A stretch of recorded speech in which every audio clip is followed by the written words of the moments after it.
Assalamualaikum warahmatullahi wabarakatuh. Perkenalkan nama saya Tegar Aulianata Masyuda dengan NIM 082011633030.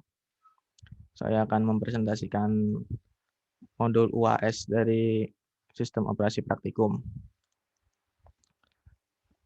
Kita jalankan dulu skripnya.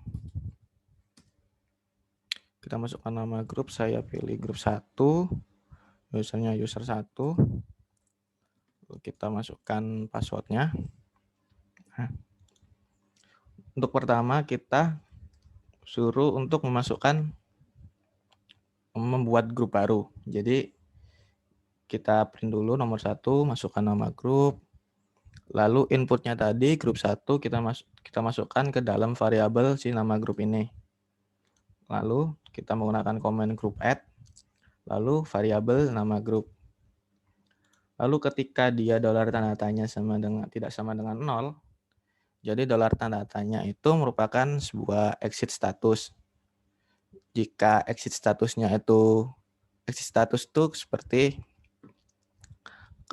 kalau misal kita menjalankan sebuah komen dan komennya itu tidak ada error atau berhasil dijalankan, maka exit statusnya itu sama dengan 0. Jadi ketika dia itu exit statusnya itu tidak sama dengan 0, berarti dia mengalami error.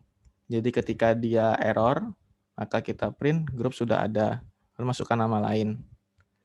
Lalu input yang baru tadi kita masukkan ke dalam nama grup. Lalu kita gunakan group add menggunakan nama grup yang baru tadi. Jadi while ini akan tertrigger jika nama grupnya yang kita masukkan itu sudah ada dalam Linux. Jadi ketika dia ada dalam Linux, otomatis dia kan error.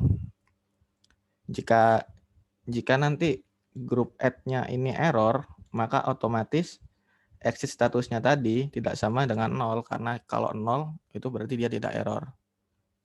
Jadi ketika dia tidak sama dengan 0, maka akan ke-trigger si while ini. Lalu ketika sudah melewati looping while, kita akan print grup berhasil dibuat. Yang nomor 2 yaitu memasukkan username. Hampir sama, kita masukkan ke dalam variabel nama user, terus kita gunakan command user add.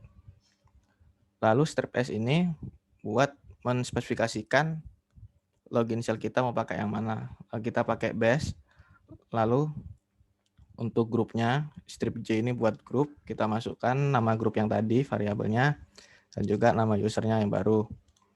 Lalu kita looping while lagi ketika dia exit statusnya itu tidak sama dengan 0 atau error, maka dia akan ngeprint user sudah ada, tolong masukkan nama lain.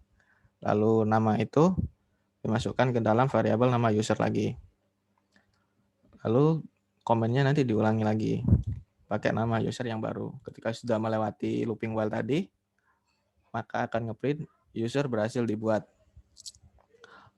Lalu untuk yang nomor 3, kita untuk masukkan password untuk username yang baru dibuat. Jadi password tadi kita menggunakan sudo passwd atau passwd aja bisa karena kita sudah masuk root. Lalu nama user. Lalu ketika komennya dijalankan, maka akan ada diminta untuk mengetik password yang baru. Lalu akhirnya bisa diupdate di sini. Terus yang nomor 4 itu memastikan bahwa username itu user tadi itu merupakan member dari grup.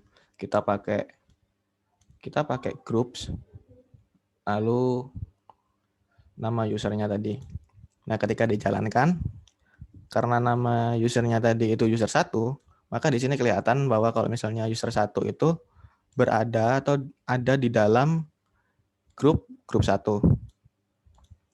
Nah, lalu untuk yang nomor 5, kita itu membuat directory ke root dengan nama user baru. Nah, user baru tadi kita masukkan ke dalam command mkdir. Jadi mkdir/root/nama user. Nah, karena sudah dibuat, lalu gimana kalau ngeceknya? Kita ngeceknya menggunakan command file/root/nama user.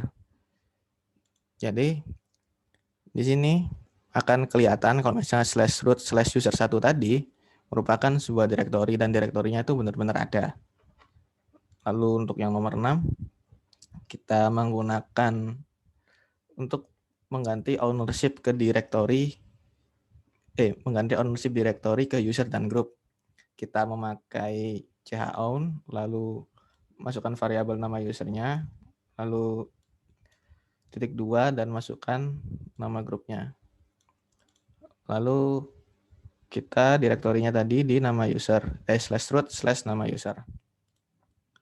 Nah, terus kita cek lagi pakai ls-l/root/.